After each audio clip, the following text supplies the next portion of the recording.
Beleza, galera, hoje é dia 10 de fevereiro de 2020 e esse é o primeiro vídeo da playlist nova que eu estou fazendo aqui no canal, que é totalmente mudando o foco do canal, falando a respeito da vida do seminarista, que no caso sou eu. E nada melhor do que começar deixando claro uma coisa. Eu sou membro da Igreja Presbiteriana do Brasil. É uma das igrejas reformadas mais antigas do Brasil, e quando você vê alguma igreja presbiteriana, provavelmente que não seja a do Brasil, ela deve ser oriunda da Igreja Presbiteriana do Brasil, que seria a mais antiga. Então, Igreja Presbiteriana Conservadora, Igreja Presbiteriana Renovada, Igreja Presbiteriana Independente, todas vieram aí, tem como mãe lá a Igreja Presbiteriana do Brasil. Então, eu sendo membro da Igreja Presbiteriana do Brasil, tudo que eu for falar a partir de hoje é relacionado à Igreja Presbiteriana do Brasil, beleza? Então, a minha linha doutrinária é calvinista, deixar bem claro aqui, não é arminiana e nem nada, é calvinista. Então, para você já saber disso aí de antemão. Uma pequena história da minha vida rapidamente, antes de eu entrar no assunto específico, que é a respeito do chamado, que eu vou falar hoje aqui. Eu nasci na Igreja Presbiteriana do Brasil. Então, desde a barriga da minha mãe, eu já estava lá. Meu avô era da Presbiteriana, meus pais da Presbiteriana e eu também. Então, fiquei a minha vida inteira na Presbiteriana. Visitei algumas outras igrejas, mas sempre visitando. Por exemplo, já fui na Presbiteriana Independente, já fui numa quadrangular visitar. Já fui em igrejas pentecostais, já fui em Assembleia de Deus, Então visitei algumas igrejas por aí, mas sempre fui membro da Igreja Presbiteriana. Começando sendo membro da Igreja Presbiteriana, primeira lá de Santos. Então, primeira igreja que eu fui membro na minha vida. Depois eu fui membro da Igreja Presbiteriana Filadélfia, que é em São Vicente. Fui da Igreja de Cubatão. Fui da Igreja do Rio de Janeiro, lá de Alcântara, que fica em Niterói. Fui membro da igreja de São José do Rio Preto, interior de São Paulo. Fui membro da igreja lá do Eloy Chaves, em Jundiaí, também presbiteriana. E agora estou aqui na igreja presbiteriana, no bairro do Limão, em São Paulo, capital paulista, Zona Norte. E o que acontece? Meu pai, ele é pastor da igreja presbiteriana, está aposentando esse ano, completou 70 anos e está jubilando. Nunca tive a intenção de ser pastor, de jeito nenhum. Nunca passou pela minha cabeça isso.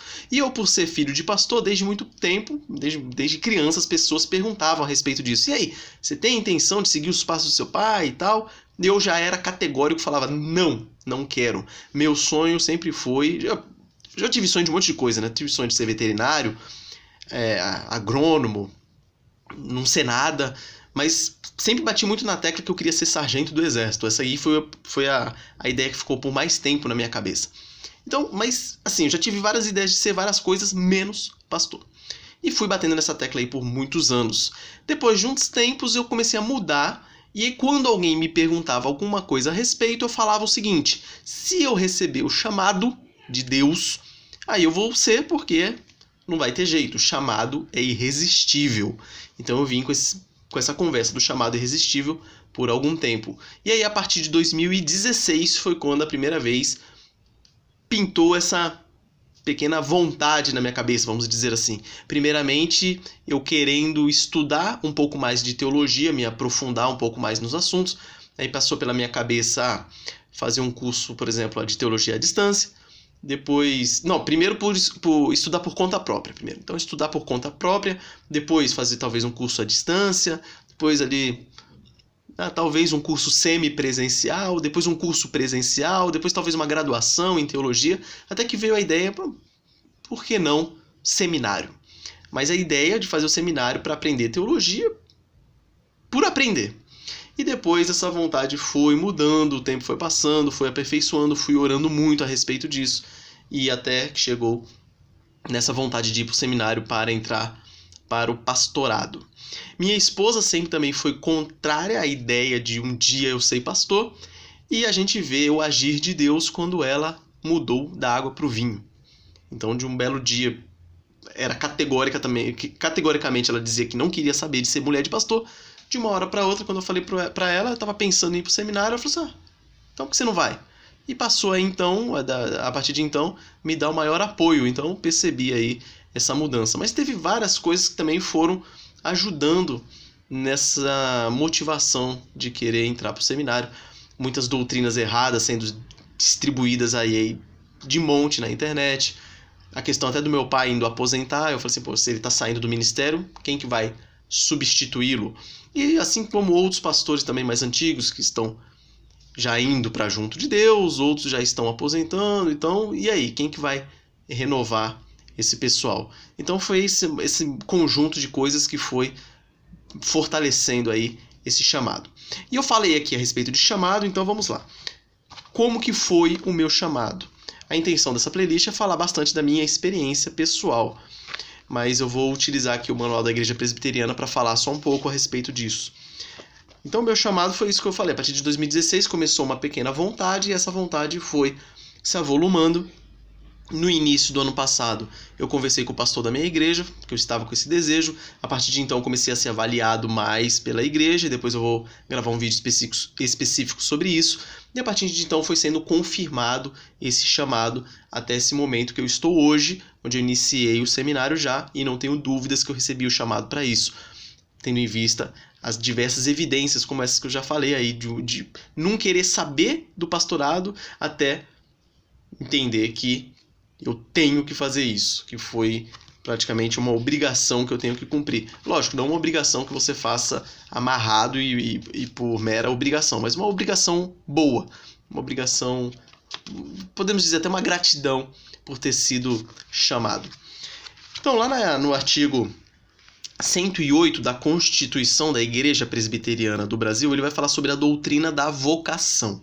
E ele fala o seguinte: vocação para o ofício na igreja é a chamada de Deus pelo Espírito Santo, mediante o testemunho interno de uma boa consciência e a aprovação do povo de Deus por intermédio de um concílio. Então você sente essa vontade e você é avaliado, não é só uma coisa da sua cabeça, agora eu acho que eu tenho que ser pastor e pronto, e você pastor e... Não, na igreja presbiteriana não funciona dessa maneira. Você sentiu o chamado, você fala para o pastor... a partir de então, você vai passar pelo conselho da igreja, eles vão te avaliar, vão fazer perguntas a respeito disso para confirmar essa sua vocação. A igreja vai te avaliar, depois o presbitério vai te avaliar. Então são várias pessoas que vão te avaliar para cumprir aqui o que ele fala, a aprovação do povo de Deus. Então o povo de Deus ele tem que aprovar, não basta você achar que tem o chamado e só. E lá no artigo a partir do artigo 115, ele vai falar bastante a respeito da candidatura e licenciatura para o sagrado ministério, ou seja, a pessoa que se acha que tem o chamado e como é que ela deve proceder a partir de então. E ele vai dizer lá no artigo 115 que quem se sentir chamado para o ministério da palavra de Deus, que foi o que aconteceu comigo, deverá apresentar ao presbitério os seguintes atestados. E aí tem os requisitos, por exemplo, você tem que ter ser membro da igreja em plena comunhão, você tem que apresentar uma declaração do conselho dizendo que você trabalhou na igreja, já demonstrou vocação para o trabalho ministerial, você tem que apresentar um atestado de sanidade física e mental fornecido por profissional indicado, e aí vai. E aí tem os requisitos aqui. Então, só para que fique claro também, a Igreja Presbiteriana do Brasil, imagine aí uma igreja, um templo, põe aí na sua cabeça, você tem o conselho da igreja, ou seja, a assembleia, ou seja, os membros da igreja, eles indicam e votam em pessoas que serão os presbíteros, diáconos e, no caso, o pastor da igreja também. Então, o pastor e esses presbíteros que foram eleitos pela igreja formarão o conselho da igreja e é eles que administram todas as questões referentes à igreja. É bem complexo, tem bastantes atribuições, talvez eu grave um vídeo aí para frente falando um pouco a respeito disso. Esses conselhos de várias igrejas presbiterianas, geralmente numa mesma região metropolitana, talvez, ou bairro, dependendo do tamanho, eles formam um presbitério. Então são esses conselhos reunidos, formam um presbitério. E quando você vai ser candidato ao ministério pastoral, você é avaliado tanto pelo conselho da igreja local, quanto pelo presbitério, que já é esse conjunto aí. Inclusive, eu vou ser avaliado agora na próxima semana que vem, devo estar indo na reunião. É uma reunião que ocorre 2 vezes por ano. Então, o vídeo 10 minutos, tá bom? foi isso que eu queria falar a respeito do que é esse chamado, essa vocação, como que foi que aconteceu comigo, e a partir de então eu vou gravando um pouco mais dessa minha trajetória aí dentro do ministério pastoral, beleza? Então um forte abraço a todos, qualquer dúvida que vocês forem tendo pode ir mandando aí na descrição, terei o maior prazer em responder, se tiver ao meu alcance, se não tiver, eu te falo, ou corro atrás para tentar descobrir, beleza? Então um forte abraço aí e até a próxima.